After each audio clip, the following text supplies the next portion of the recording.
আসসালামু আলাইকুম প্রিয় ফুটবল ফ্যান্স।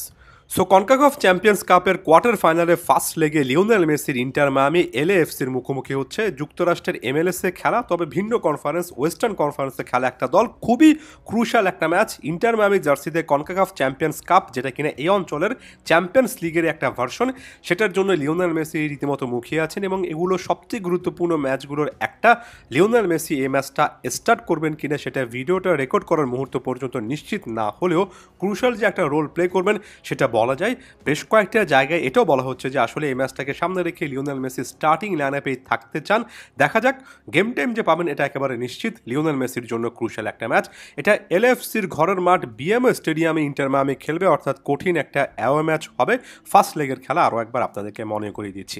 এই মুহূর্তে আরও একটা খুবই গুরুত্বপূর্ণ খবর, 2022 ঐতিহাসিক বিশ্বকাপ ফাইনালের কিছুটা হলো রিক্যাপের একটা আজ আপনারা পেতে পারেন, কারণ ইন্টার মায়ামি লিওনেল মেসির মুখোমুখি হচ্ছেন এলএএফসির গোলকিপার হুগো লরিস, যিনি কিনা বিশ্বকাপ ফাইনালে ফ্রেঞ্চ এ দলটার ক্যাপ্টেন ছিলেন। একই সঙ্গে ফ্রেঞ্চ জাতীয় দলে লম্বা সময় ধরে খেলা অলিভিয়ের জিরু কিন্তু আছেন, অর্থাৎ গোলকিপিং পজিশনে লরিস, একেবারে ফাইনাল থার্ডে অলিভিয়ের জিরু। এই দলটা অর্থাৎ লস অ্যাঞ্জেলেস এফসি বা এলএএফসি যথেষ্ট নামকরা প্লেয়ার সমৃদ্ধ একটা দল এবং ইন্টার মায়ামিকে যে কোনো মুহূর্তে চ্যালেঞ্জ জানাতে পারে।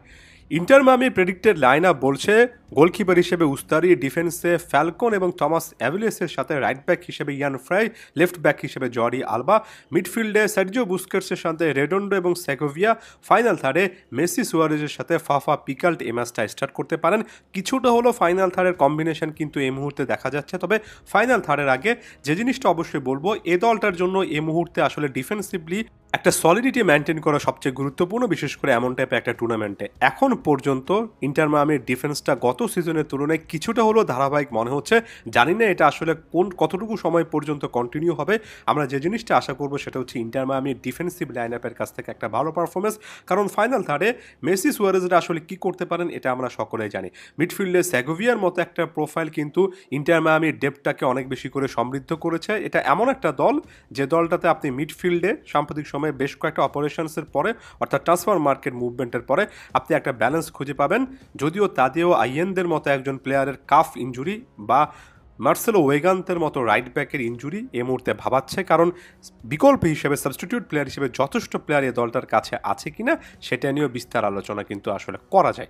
অন্যদিকে এলএএফসিতে আমি লরিসের কথা বলেছি, অলিভিয়ার জিরুর কথা বলেছি, এর পাশাপাশিও বেশ কয়েকজন ফুটবলার কিন্তু আছেন, যেমন মিডফিল্ডে দেলগাদো, টিলম্যান, জেসুসটা কিন্তু ভালোই একটা মিডফিল্ড লাইন তৈরি করেন। ফাইনাল থার্ডে কিন্তু বাউঙ্গার মতো একজন প্লেয়ার রয়েছেন। অন্যদিকে ইউরোপিয়ান ফুটবলে মোটামুটি রেগুলার একটা নাম কিছুদিন আগেও যিনি ছিলেন সেই উন্ডার রয়েছেন। এই প্লেয়ারদেরকে আসলেই আন্ডারমাইন করার কোনো সুযোগ নেই। ইন্টার মায়ামিকে যে জিনিসটা করতে হবে, বল পায়ে ভালো ফুটবল খেলতে হবে এবং যতগুলো চান্স তারা পাবে সেটাতে অনেক বেশি করে ক্লিনিক্যাল হতে হবে। সাম্প্রতিক সময়ে নিজেদের ডিফেন্সটাকে আরেকটু বেটারভাবে গুছিয়ে মিডফিল্ডের সাথে ফাইনাল থার্ডে কানেক্ট ঘটিয়ে যথেষ্ট পরিমাণ কাউন্টার অ্যাটাকে ওঠার চেষ্টা করছে ইন্টার মায়ামি। এটা একটা রেডিমেড ফর্মুলা, এলএএফসির বিপক্ষে এই জিনিসটা কাজে আসতে পারে এবং আমার কাছে মনে হয় না যে এলএএফসি যথেষ্ট ডিফেন্সিভ মেন্টালিটি নিয়ে খেলবে। তারাও কিন্তু আপফ্রন্ট আক্রমণাত্মক ফুটবলের একটা দল হিসেবে পরিচিত। সেক্ষেত্রে ইন্টার মায়ামি পাল্টা আক্রমণে যথেষ্ট সুযোগ পাবে যদি তারা তাদের ডিফেন্স এবং ডিফেন্সিভ মিডফিল্ডটাকে যথেষ্ট অ্যাক্টিভ রাখতে পারে। আমি লিওনেল মেসি প্রসঙ্গে আরও একবার চলে আসছি। লিওনেল মেসির জন্য এই ম্যাচগুলো অনেক বেশি করে ক্রুশাল, কারণ এটা এখন অনেকটাই একটা অপ্রকাশিত সত্য যে লিওনেল মেসি যথেষ্ট বাছাই করে ফুটবল খেলবেন। বিশ্বকাপের আগ মুহূর্ত পর্যন্ত ইন্টার মায়ামির জার্সিতে প্রত্যেকটা ম্যাচে অ্যাভেলেবেল থাকবেন না, তবে এই টাইপের কম্পিটিশনগুলোতে লিওনেল মেসি পার্টিসিপেট করতে চান, যে ম্যাচগুলোর আসলে অনেক বেশি করে আছে, অর্থাৎ হেভি ওয়েট ম্যাচ। তাই লিও মেসির কাছ থেকে একটা পূর্ণাঙ্গ 90 মিনিটের পারফরমেন্স আশা করছি। সেটা না হলেও সর্বশেষ ম্যাচের মতো সেকেন্ড হাফে নেমে একটা দুর্দান্ত পারফরমেন্স দেবেন, এটাই আশা থাকবে। ধন্যবাদ সবাইকে।